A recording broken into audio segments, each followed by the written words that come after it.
Hola, ¿cuál de las tres opciones resulta más efectiva? Primera, tratar de probar que lo que creemos es correcto y que lo que los otros creen es incorrecto. Segunda, compartir lo que sabemos acerca de Jesús. Tercera, el testimonio de una vida transformada, resultado del impacto del poder y la gracia de Jesucristo.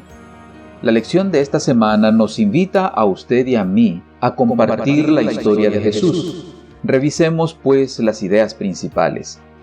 El versículo para memorizar lo encontramos en 1 Juan 5:13 y dice: Estas cosas os he escrito a vosotros que creéis en el nombre del Hijo de Dios, para que sepáis que tenéis vida eterna y para que creáis en el nombre del Hijo de Dios.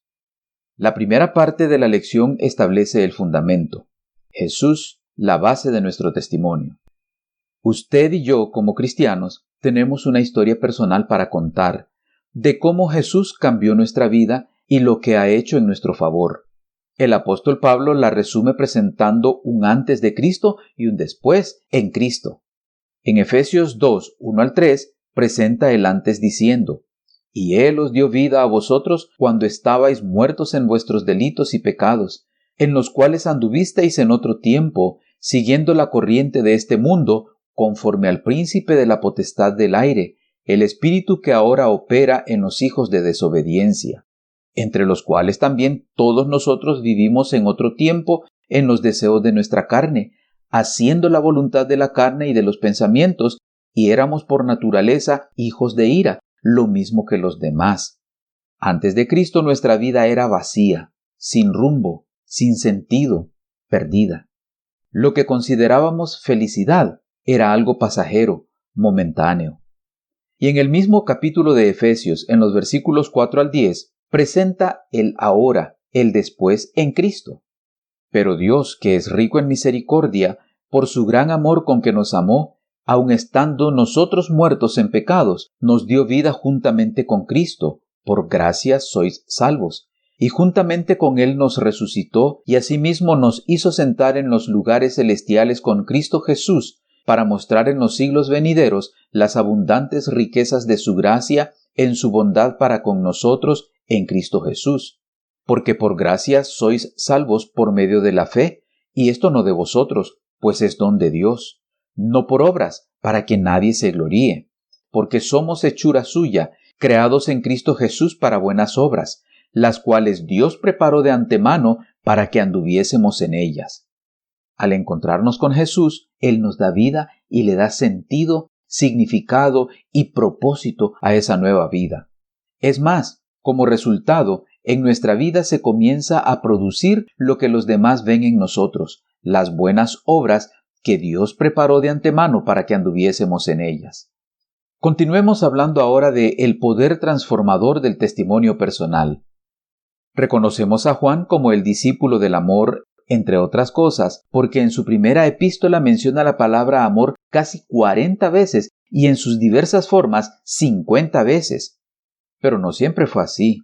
Jesús mismo los llamó a él y a su hermano Santiago hijos del trueno, como dice en Marcos 3:17.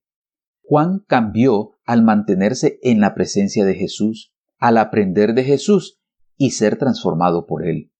Luego, en su primera epístola habla del poder transformador del amor en la vida personal y para las relaciones con los demás. Todo aquel que cree que Jesús es el Cristo es nacido de Dios, y todo aquel que ama al que engendró, ama también al que ha sido engendrado por él. En esto conocemos que amamos a los hijos de Dios, cuando amamos a Dios y guardamos sus mandamientos. Pues este es el amor a Dios, que guardemos sus mandamientos, y sus mandamientos no son gravosos, porque todo lo que es nacido de Dios vence al mundo, y esta es la victoria que ha vencido al mundo, nuestra fe. ¿Quién es el que vence al mundo, sino el que cree que Jesús es el Hijo de Dios? El camino de Jesús es el camino del amor, no de la fuerza combativa, como bien se comenta en el libro El deseado de todas las gentes, en la página 13. El ejercicio de la fuerza es contrario a los principios del gobierno de Dios. Él desea solo el servicio de amor, y el amor no puede ser exigido, no puede ser ganado por la fuerza o la autoridad. El amor se despierta únicamente por el amor.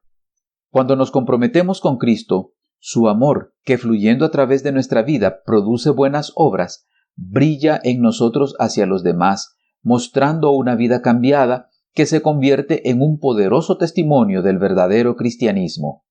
Cuando esto sucede, se hace necesario contar la historia de Jesús. Es interesante ver a quienes utiliza el Señor como misioneros. De repente envía a personas que, de acuerdo a nuestros conceptos generales, no calificaría para ese propósito. Jesús había liberado de la legión al endemoniado gadareno, que, de acuerdo a Mateo, eran 2. Ahora estaba restaurado física, mental, emocional y espiritualmente por el poder de Cristo. Era su primer encuentro con Jesús, y en vez de permitirle ir con él, el Señor le encomienda una tarea. Le dijo: «Vete a tu casa, a los tuyos, y cuéntales cuán grandes cosas el Señor ha hecho contigo y cómo ha tenido misericordia de ti». Y se fue y comenzó a publicar en Decápolis cuán grandes cosas había hecho Jesús con él, y todos se maravillaban, dice en Marcos 5, 19 y 20. Esos hombres habían tenido el privilegio de oír las enseñanzas de Cristo por unos pocos momentos. Sus oídos no habían recibido un solo sermón de sus labios. No podían instruir a la gente como eran capaces de hacerlo los discípulos que habían estado diariamente con Jesús. Pero llevaban en su persona la evidencia de que Jesús era el Mesías. Podían contar lo que sabían, lo que ellos mismos habían visto, oído y sentido del poder de Cristo. Esto es lo que puede hacer cada uno cuyo corazón ha sido conmovido por la gracia de Dios, nos dice en El deseado de todas las gentes, página 307. Todo lo que debían hacer era contar lo que Jesús había hecho en su favor. Su testimonio causó gran impacto en la región de Decápolis, porque lo hacían como se debe testificar. Testificar con seguridad. ¿Qué nos da la seguridad que necesitamos tener para testificar? La seguridad personal de la salvación en Cristo. Hay muchos pasajes bíblicos que nos permiten tener esa seguridad. Veamos 2 de ellos que nos dicen: «Ahora pues, ninguna condenación hay para los que están en Cristo Jesús, los que no andan conforme a la carne, sino conforme al Espíritu», como está registrado en Romanos 8:1. Y el otro: «El que tiene al Hijo, tiene la vida. El que no tiene al Hijo de Dios, no tiene la vida». Mientras permanecemos en Cristo, a través del Espíritu Santo, estamos libres de condenación, tenemos la vida eterna. Para poder testificar con seguridad, necesitamos tener la seguridad de nuestra salvación en Cristo. Recuerde, no podemos compartir lo que no tenemos. Hay algo por lo cual vale la pena testificar. ¿Acaso lo que hace que valga la pena testificar son los sacrificios que hemos hecho por Cristo? Como negarnos a nosotros mismos, renunciar a nuestros deseos, a los placeres pecaminosos, a los hábitos de toda la vida, a algunos bienes, a algunas relaciones y algunas otras cosas más. Y sí, hay sacrificios que hacemos cuando aceptamos a Cristo, cosas que nos pide que rindamos. Pero, de paso, vale la pena aclarar que Cristo nunca nos pide que renunciemos a algo que sea de nuestro mayor interés tener. O lo que hace que valga la pena testificar es el sacrificio que Jesús hizo por nosotros, que no solo nos garantiza la salvación, sino que mientras tanto se completa, nos permite gozar del privilegio de ser hechos hijos de Dios, tener vida en abundancia, gozar de su paz, y que al estar en Cristo Jesús nos ha sido hecho por Dios sabiduría, justificación, santificación y redención. Deberíamos, junto al apóstol Pablo, a la vez que nos disponemos al sacrificio por Cristo, estar listos para testificar por Él, reconociendo que con Cristo estoy juntamente crucificado, y ya no vivo yo, mas vive Cristo en mí, y lo que ahora vivo en la carne, lo vivo en la fe del Hijo de Dios, el cual me amó y se entregó a sí mismo por mí, como dice en Gálatas 2:20. Un par de pensamientos para cerrar nuestro estudio de hoy, tomados del libro El deseado de todas las gentes.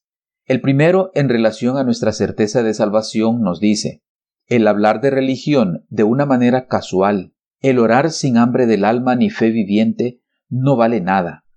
Una fe nominal en Cristo, que lo acepta meramente como Salvador del mundo, jamás puede traer sanidad al alma. La fe que es para salvación no es un mero asentimiento intelectual a la verdad. No es suficiente creer acerca de Cristo. Debemos creer en Él. La única fe que nos beneficiará es la que lo acepta como Salvador personal, la que se apropia de sus méritos para uno mismo.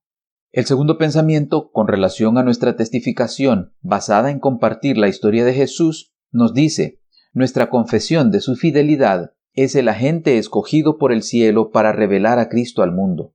Debemos reconocer su gracia como fue dada a conocer por los santos de antaño, pero lo que será más eficaz es el testimonio de nuestra propia experiencia. Somos testigos de Dios mientras revelamos en nosotros mismos la obra de un poder divino. Cada persona tiene una vida distinta de todas las demás y una experiencia que difiere esencialmente de la suya. Dios desea que nuestra alabanza ascienda a Él marcada por nuestra propia individualidad. Esos preciosos reconocimientos para alabanza de la gloria de su gracia, cuando están respaldados por una vida semejante a la de Cristo, tienen un poder irresistible que obra para la salvación de las almas. Que nuestras palabras y nuestras vidas transformadas nos permitan compartir la historia de Jesús. La verdad presentada en el contexto de una vida cambiada marca la diferencia.